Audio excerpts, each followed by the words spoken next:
Welcome to the audiobook. Let It Out by Katie Dalebout. Chapter 1. Introduction, A Why We Journal. Welcome. This book is a gentle guide, a conversation between you and yourself through the act of journaling. It's not a system, a cure, or a quick fix. Instead, it's an invitation to slow down, look inward, and begin building emotional clarity by putting your thoughts and feelings into words. Many of us go through life holding so much inside, worries we never say aloud, feelings we don't understand, thoughts that never find a home. Over time, this emotional clutter builds up. We feel overwhelmed, stuck, or disconnected, not because something is wrong with us, but because we've never been taught how to regularly listen to what we truly think and feel. That's where journaling comes in. It's not about writing the right thing. It's not even about being a good writer. It's about creating space, quiet space, honest space, a few minutes a day to simply notice what's going on inside you and give it a voice. Writing allows you to process emotions, gain perspective, and feel lighter, not all at once, but over time. This book will walk you through that process, one page at a time. You'll learn how to begin, how to keep going, and how to use journaling as a tool not just for release, but for real connection with yourself. It doesn't matter if you've never journaled before or if you've tried but never stuck with it. All that matters is that you're here now, willing to show up, willing to be curious, willing to let a blank page be a place where your inner life can breathe. Journaling won't solve everything, but it will help you understand yourself better. And in a world that's constantly telling you what to do, what to feel, and who to be, that kind of understanding is powerful. So grab a notebook, or use your phone, or speak your words aloud and write them down later. There's no perfect way to start. Just start. You might be surprised what comes out. Let's begin. Chapter 2: Why Journaling Works. There's a reason journaling has lasted through generations, across cultures, and through all kinds of personal journeys. It works, not because it changes the world around you instantly, but because it shifts what's happening inside you. And that shift matters. Writing things down gives your thoughts a place to go. When something lives only in your mind, it often grows bigger, more tangled, more overwhelming. But when you put it on paper, it becomes something you can look at, understand, and eventually work with. The simple act of transferring thoughts from your mind to the page creates a kind of relief. You don't have to carry it all anymore. Journaling also slows you down. In a world full of speed and distractions, it's one of the few activities that asks for your full attention. No multitasking, no noise. Just a quiet moment between you and your thoughts. That pause is powerful. It helps you hear yourself clearly. Often, answers you've been looking for, decisions, insights, emotions, start to rise once you give them room. And maybe most importantly, journaling is private. It's one of the few spaces left where you don't need to perform or explain. You can be angry, lost, confused, hopeful, even contradictory, all in one entry. Your journal holds it all without judgment. It's yours alone. That freedom makes honesty possible. And honesty, over time, leads to healing. People often assume they need to have something important to say before they start writing. But truthfully, the act of writing helps you discover what you're really feeling. You don't have to know in advance. You can begin with uncertainty and find your way as you go. So why does journaling work? Because it reconnects you with your own voice. It allows your inner world to come forward. And in doing so, it helps you feel more grounded, more clear, and more like yourself. Try this simple start. Write down 3 things you're thinking about right now. No editing. No overthinking. Just what's there. This is how it begins, with small, honest steps that lead to bigger clarity. Chapter 3: Finding Your Journaling Rhythm. Starting something new can feel exciting, but keeping it going, that's where the real challenge lies. Journaling is no different. You may begin with strong intentions, but then life gets busy. You miss a day, then a week, and suddenly it feels hard to return. That's why journaling isn't about perfection, it's about rhythm. Your rhythm. Not someone else's morning routine or a rigid 30-day challenge.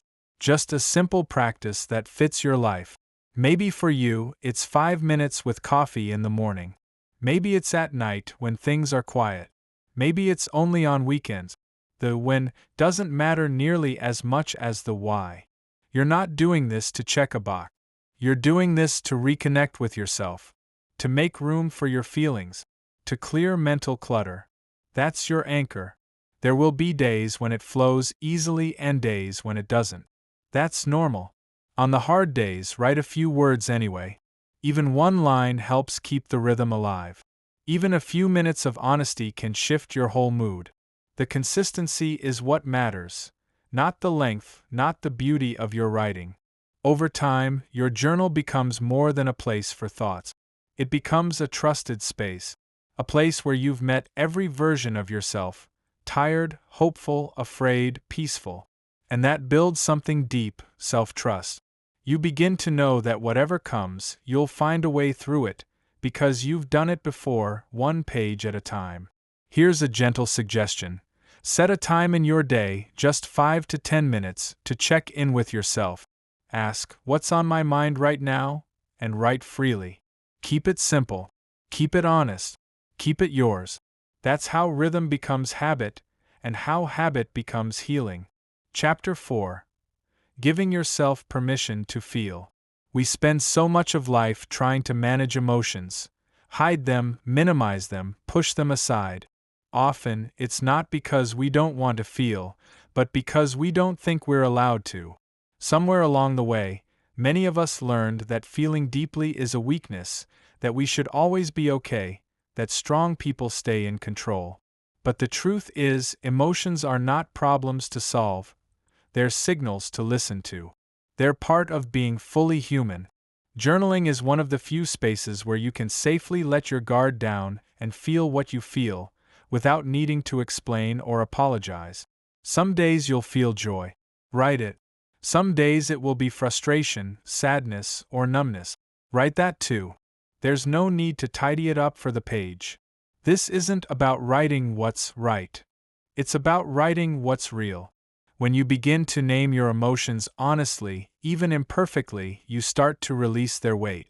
Something shifts. The tension in your chest softens. The racing thoughts slow. You start to realize, I can feel this and still be okay. And that's the power of permission. You're not asking anyone else to validate how you feel. You're choosing to honor your own experience, just as it is. Journaling becomes a quiet rebellion against the pressure to be fine all the time. It's you saying, I matter. My inner world matters. And I'm allowed to feel every part of it. If you're unsure where to start today, try this prompt. Right now, I'm holding in, let the answer come naturally. Let it be messy. Let it be yours. You don't need to fix anything in this moment. You just need to feel it and let it out. Chapter 5. Writing without a filter. One of the biggest reasons people hesitate to journal is the idea that it has to sound good. We get caught up in writing the right thing or expressing ourselves clearly, as if someone is going to grade what we write. But the truth is, your journal isn't a performance. It's not a report. It's a private, sacred space for what's true, even if it's tangled or unclear. You're allowed to write poorly. You're allowed to repeat yourself. You're allowed to change your mind halfway through a sentence. This is not about structure or grammar. It's about honesty. And honesty doesn't always arrive in neat paragraph. Sometimes it's messy. Sometimes it's angry. Sometimes it doesn't make sense. That's okay. That's real. When you write without a filter, you bypass the part of your mind that tries to control everything. You give your deeper self a voice, the one that's tired, or uncertain, or hopeful, or scared. You meet yourself as you are, not as you think you should be. This kind of writing takes practice. At first, it might feel awkward to let go. But the more you write without editing yourself, the more natural it becomes. You'll start to notice how much lighter you feel afterward. like something inside you got space to breathe for the first time in a while. Try this practice today. Set a timer for 5 minutes. Begin with, "What I want to say but haven't said is," and write without stopping, correcting, or thinking too much. Let it all come out, even if it's nonsense. Especially if it's nonsense. You'll be amazed how much clarity and peace can come from a page that no one else will ever read. Chapter 6. The Power of the Right Questions. One of the simplest, most effective ways to begin journaling is to ask yourself a question. Not just any question, but one that's open, gentle, and invites honesty. The right question doesn't demand a perfect answer. It simply helps you access what's already within you, waiting to be heard. Think of these questions like keys. Each one can unlock a different part of your inner world. Sometimes, the questions might stir emotions you didn't expect. Other times, they help you name something that's been hard to grasp. That's the beauty of them. They bring clarity without pressure. Here are a few questions that can help get you started. Asterisk, what's weighing on me right now? Asterisk, what do I need that I've been ignoring? Asterisk, where in my life am I pretending everything's fine? Asterisk, what am I proud of but haven't said out loud? Asterisk, what do I wish someone would ask me? There are no wrong answers. Sometimes your reply might be one sentence. Other times it could be a full page. Just follow where the question leads. If your writing goes in a different direction, that's fine too. The point isn't to stay on topic. It's to follow your truth wherever it goes. Over time, you may find yourself coming up with your own questions. That's a sign you're building a stronger connection with yourself. Your journal becomes less about responding and more about exploring. Try this today. Pick one question from the list above, or create your own, and write for 5 minutes without stopping. Don't judge what comes out. Just let it be. Asking the right question won't always give you the answer right away. But it will open a door, and sometimes that's all you need to begin. Chapter 7. Journaling Through Pain. Pain isn't always loud. Sometimes it's quiet, like a heavy fog that settles in and stays. Other times, it crashes in like a storm. Either way, it takes up space in your body and your mind. And while you can't always fix what hurts, you can make space for it. Journaling helps you do that. When you're in pain, whether it's grief, heartbreak, confusion, or anxiety, writing can feel like the last thing you want to do. But it might also be the one thing that helps you breathe through it. Putting your pain into words doesn't make it disappear, but it gives it shape. And when something has shape, it becomes just a little less overwhelming. The page can hold things that feel too hard to say out loud. It can hold your disappointment, your anger, your fear, your exhaustion. You don't need to make sense of it all. You don't need to make it beautiful. You just need to let it out. Journaling through pain isn't about solving the problem, it's about acknowledging it, witnessing it, saying, "This is what I'm carrying right now." And sometimes, just saying it is enough to lighten the weight. If words don't come easily, try describing how the pain feels physically. Or write to the pain as if it were a person. Ask it why it's here. Tell it what you need. Or simply say, "I don't know what to write, but I'm trying." Here's a gentle prompt for tough moments. Right now, what hurts most is, let yourself be honest. Even if it's hard to admit, the page can take it. You don't have to be okay to write. You just have to be willing to show up. Chapter 8. Clarity Takes Time. We live in a culture that values instant result, quick fixes, fast answers. But emotional clarity doesn't usually work that way. It unfolds slowly, like fog lifting in the morning, a little at a time. Journaling helps you stay present during that unfolding, even when things still feel unclear. There will be days when you write and feel a huge release, like something just clicked. But there will also be days when nothing seems to make sense. You might write pages of confusion, frustration, or repetition. That's part of the process. Those pages matter just as much as the breakthroughs. Think of journaling as planting seeds. You don't see the growth right away. But over time, as you continue showing up with honesty, something inside begins to shift. Maybe you notice patterns in your thinking, or you start to hear your own needs more clearly, or you realize you've been harder on yourself than you thought. That's clarity forming, not as a sudden flash, but as quiet awareness. Trust that every time you pick up the pen, you're getting closer to your truth, even if it's not visible yet. The page holds a record of your unfolding, and even when you don't realize it, you're slowly understanding yourself better. Try this reflection today. What do I know now that I didn't realize a month ago? Let that question guide your writing. Don't force deep answers. Just see what shows up. You don't have to rush. You don't have to have it all figured out. Just keep writing.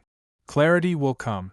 Shall we modify this page, or shall we move on to the next page? Tell me what to modify, or if you feel it's good as it is. Chapter 9. Noticing your growth. When you're in the middle of personal work, it's easy to miss how far you've come. Journaling gives you a way to look back, not just at what you've written, but at who you were when you wrote it. That reflection is powerful. Most of us focus on what we haven't done yet, what still feels broken or unresolved. But if you pause and look at old entries, you'll often notice something surprising: growth. Maybe it's in your tone, kinder, more compassionate. Maybe it's in the words you use, clearer, more grounded. Maybe it's simply that you're more honest now than you were before. That's real progress. You might find that things you used to obsess over no longer carry the same weight, or that fears you once had have softened, or that you now speak to yourself more gently. These shifts don't always happen with fanfare, but they matter deeply, and journaling helps you see them. This is why it's helpful to go back from time to time, not to judge but to witness your journey. To say to yourself, look at where I was, and look at who I'm becoming. Try this practice today. Reread something you wrote a few weeks or months ago. Then write a new entry that begins, "Since then, I've noticed," see what's changed. Let yourself be proud of it, even if it's small. You're growing all the time. Let your journal show you how. Shall we modify this page, or shall we move on to the next page? Tell me what to modify, or if you feel it's good as it is. Chapter 10. Keep going. There's no finish line in journaling. No final chapter where everything is resolved. That's not how life works, and that's not how healing works. What journaling offers is something far more meaningful, a steady practice that walks with you through it all. You won't always feel like writing. That's okay. You may take breaks. You might return with new questions. Your writing style might change over time. But what matters most is that you keep returning to the page and to yourself. Each time you write, you deepen your relationship with your inner world. You become more familiar with your thoughts, your patterns, your truth. And the more you understand yourself, the easier it becomes to move through life with intention and clarity. This isn't about being perfect or insightful every time you sit down. It's about being real. And realness creates connection with yourself first and then with others. Let journaling continue to be your space, a place to release, to reflect, to grow. You don't need to wait for a crisis or a big emotion. Ordinary days deserve your attention too. Your thoughts, however small or quiet, are worth hearing. So keep going. Keep showing up. Keep writing, even if just a sentence a day. Because the more you let it out, the more space you create for peace to come in.